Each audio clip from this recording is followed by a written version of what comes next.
Вообще, как к нему относились, я не говорю начальство этих палачей, им место в Гааге, и, безусловно, на них нужно всю информацию собирать, и они свое получат за эти жестокости, но как сокамерники, вот что Владимир рассказывал про отношения? Вы знаете, Володя ничего не рассказывал, я просто видел.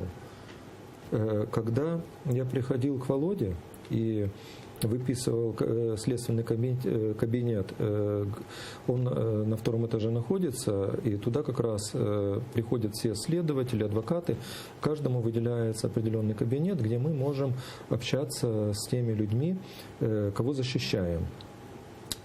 И вот момент, когда конвой приводил группу осужденных в этот коридор, перед тем, как их возьмут следователи, вот я видел со стороны, как осужденные относятся к Володе.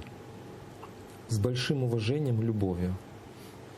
С любовью? Ну, это такая внутреннее уважение. Вот. То есть это удивительное было чувство. И вот последний раз была как раз группа крымских татар, 4 человека.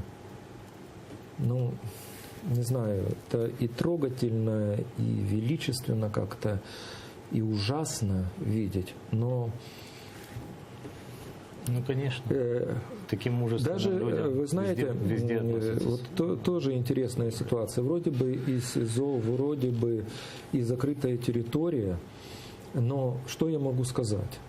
Вот одна смена была, с которой у Володи постоянно были не конфликты, а которая постоянно пыталась унижать достоинство Володи.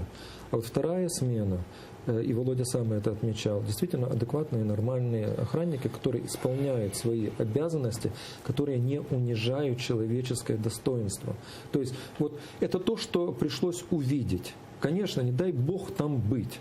Потому что то, что Володя рассказывал, как его прессовали ночью, когда, если даже по правилам, по законам, по всем кодексам человек ночью должен спать.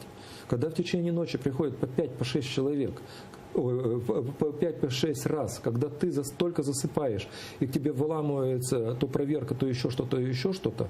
И, кстати, вот последний раз, когда мы с Володей встречались, Володя, как он сказал, я только под утро заснул. Это форма пыток, это всемирно признанная форма пыток. То есть, понимаете? Лишение сна, да. Вот. Но уважение к Володе очень большое.